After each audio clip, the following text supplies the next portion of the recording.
जुलाई या अगस्त में hackathon launch होने वाला है। अलग अलग डेडिकेटेड स्ट्रीम से लगभग 2 से 3 प्रोजेक्ट हमारे पास होने चाहिए, तभी हम जीत पाएंगे। और ये दोनों टीम जो है इनके बीच में टाई हुआ था, क्योंकि इनका प्रोजेक्ट बहुत ही शानदार था, ठीक है, जिसको हम आगे जाके प्रोजेक्ट को प्रोडक्ट में कन्वर्ट भी कर पाए और स्टार्टअप और अलग अलग हैकेथॉन्स पे उसमें पार्टिसिपेट भी कर पाए। हाय, गुड आफ्टरनून, कैसे हैं आप लोग? I hope you guys are doing well.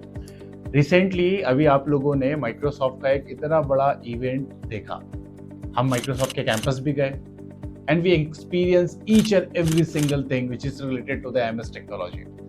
लेकिन अभी आप लोगों का सफर अब शुरू होगा, खत्म नहीं हुआ है। ये जो इवेंट हमने देखा, एज़्योर के डेवलपर कम्युनिटी में हमने पार्टिसिपेट किया, चैप्टर्स भी ओपन करे, लेकिन अब सबसे बड़ा टास्क स्टार्ट होता है। नेक्स्ट मंथ माइक्रोसॉफ्ट अपना हैकेथॉन लॉन्च कर रहा है। जुलाई या अगस्त में हैकेथॉन लॉन्च होने वाला है। आई होप कि आपने अपने प्रोजेक्ट्स को तैयार कर लिया होगा। अगर नहीं किया है तो आपको अपने प्रोजेक्ट को अभी तैयार करना पड़ेगा। हर एक अलग अलग डेडिकेटेड स्ट्रीम से लगभग 2 से 3 प्रोजेक्ट हमारे पास होने चाहिए, तभी हम जीत पाएंगे। एग्जाम्पल ले लेते हैं। मान लेते हैं कि आपके पास में एक प्रॉब्लम स्टेटमेंट है which is related to sustainability. अब अगर सस्टेनेबिलिटी का प्रॉब्लम स्टेटमेंट आपके पास है तो उसके ऊपर आपके पास 2 से 3 प्रोजेक्ट होने ही चाहिए, ठीक है। अगर आपके पास वाटर से रिलेटेड है, आपके पास क्लीनिंग से रिलेटेड है, सस्टेनेबिलिटी में कई सारे फैक्टर्स आते हैं। सस्टेनेबिलिटी के अलावा मेडिकल मतलब हेल्थ केयर के अलावा एजुकेशन और फाइनेंस मतलब फिनटेक, ये ऐसे सेक्टर्स हैं जिसके ऊपर अभी सबसे ज्यादा प्रॉब्लम स्टेटमेंट्स बन रहे हैं। अगर आपको ड्रोन टेक्नोलॉजीज में इंटरेस्ट है तो सिटी सर्वे रिपोर्ट्स के हिसाब से आपको ये पता चला होगा कि आप सिटी का जितने भी सर्वे है, जैसे इंदौर की मैं बात कर लेता हूँ, तो इंदौर में ट्रैफिक का जो सर्वे हो रहा है, ब्रिज बनाने के लिए जो सर्वे किया जा रहा है जिसको लैंड सर्वे कहा जाता है, वो भी अब आपके ड्रोन से हो रहा है। तो अगर आपके पास में ड्रोन का कोई प्रोजेक्ट है, जैसे स्मार्ट इंडिया हैकेथॉन के अंदर इस पे एक डेडिकेटेडली प्रॉब्लम स्टेटमेंट था जिसमें ये कहा गया था कि डेडिकेटेड एक ऐसा प्रोजेक्ट तैयार करना है जो कि बिल्डिंग या फिर म्युनिसिपल कॉर्पोरेशन के सर्वे के काम आएगा। तो वहां पर स्टूडेंट्स ने कई सारे प्रोजेक्ट बनाए थे और एक टीम थी जो कि SRM सोनीपत से थी और एक और टीम थी जो कि आपके पटियाला कॉलेज थापर से थी। और इनका जो SIH हुआ था, इनका सेंटर था रूंगटा कैंपस में, रूंगटा R1 भिलाई में। और ये दोनों टीम जो है इनके बीच में टाई हुआ था क्योंकि इनका प्रोजेक्ट बहुत ही शानदार था। So now when we talk about the problem statement, ये या तो सस्टेनेबिलिटी पे होना चाहिए, या एडटेक से रिलेटेड होना चाहिए, फिनटेक से रिलेटेड होना चाहिए, या फिर आप कोशिश करें कोई एक ऐसा प्लेटफॉर्म, क्योंकि ओपन चैलेंज भी होता है। मेरी बात ध्यान से समझिएगा। Open challenge in the sense what, हो सकता है कई बार आपको प्रॉब्लम स्टेटमेंट ना दिए जाए, ठीक है।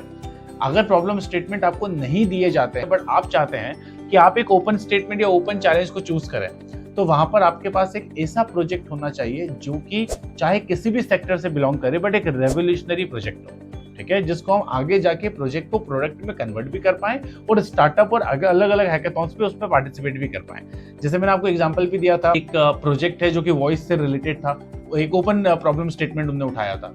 उसी की जैसे एक LGBTQ के प्लेटफॉर्म, बहुत अच्छा प्लेटफॉर्म कुछ गर्ल्स स्टूडेंट्स ने बनाया था, जो एक पूरी अलग कम्युनिटी होती है विच इज कॉल्ड LGBTQ।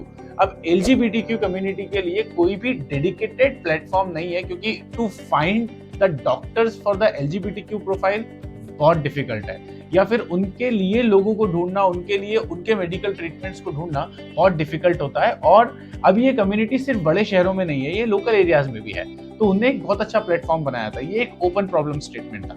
तो हमें यहाँ समझना पड़ेगा कि हमें कितनी चीजों पे ध्यान देना है। हमें हमारा जो भी प्रॉब्लम स्टेटमेंट जो माइक्रोसॉफ्ट या फिर जो कंपनी की तरफ से मिलता है वो तो उस पर तो काम करना ही है, बट 99% ये चांसेस रहते हैं कि एजुकेशन, फिनटेक, सस्टेनेबिलिटी, ये सारे प्रॉब्लम स्टेटमेंट डेफिनेटली आपके पास रहेंगे ही रहेंगे, ठीक है। और प्रोजेक्ट बनाते समय सिर्फ टेक्निकलिटी पे ध्यान नहीं देना है। कई बार हैकेथॉन, जब मैं ये गाइड आपको करना चाहता हूँ, मेरी बात ध्यान से समझिएगा, जब भी आप कभी भी कोई हैकेथॉन देते हैं आप टेक्निकल में बहुत स्ट्रांग होते हैं, लेकिन टेक्निकल के अलावा जो दूसरा सबसे इंपॉर्टेंट फैक्टर होता है वो होता है स्केलिंग। आपका प्रोजेक्ट अगर स्केलेबल नहीं है, अगर आपके प्रोजेक्ट में रेवेन्यू मॉडल नहीं है, तो जजेस हो सकता है आपको इसमें मार्किंग कम दें। इवन स्केलेबिलिटी के ऊपर अपने आप में एक मार्किंग है किसी भी हैकेथॉन के अंदर। तो अगर आपका प्रोजेक्ट टेक्निकली बहुत स्ट्रांग है लेकिन अगर स्केलेबल नहीं है, उसका रेवेन्यू मॉडल अच्छा नहीं है, तो हो सकता है कि उसके नंबर कम मिल पाए और कोई कॉम्पिटिटर आपका जो प्रोजेक्ट है वो दूसरा जो बच्चा है वो प्रोजेक्ट में जीत जाएगा।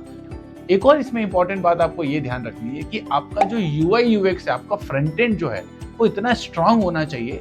कई बार आपके पास जब जजेस आते हैं तो वो आपकी टेक्निकलिटी तो चेक करते ही हैं, और स्टूडेंट्स को मैंने देखा है कि वो 24 आवर की हैकेथॉन में या 36 आवर की हैकेथॉन में बहुत अच्छा टेक बनाते हैं, लेकिन उस टेक का फ्रंट एंड जब अच्छा नहीं होता है तो वो जो जज वहां पर आया हुआ है ना, वो उनसे कनेक्ट ही नहीं कर पाता है, या कई बार यूजर एक्सपीरियंस को देखते हुए वो फ्रंट एंड बनाया ही नहीं जाता। तो आपको इन सारे फैक्टर्स पे बहुत ध्यान रखना है।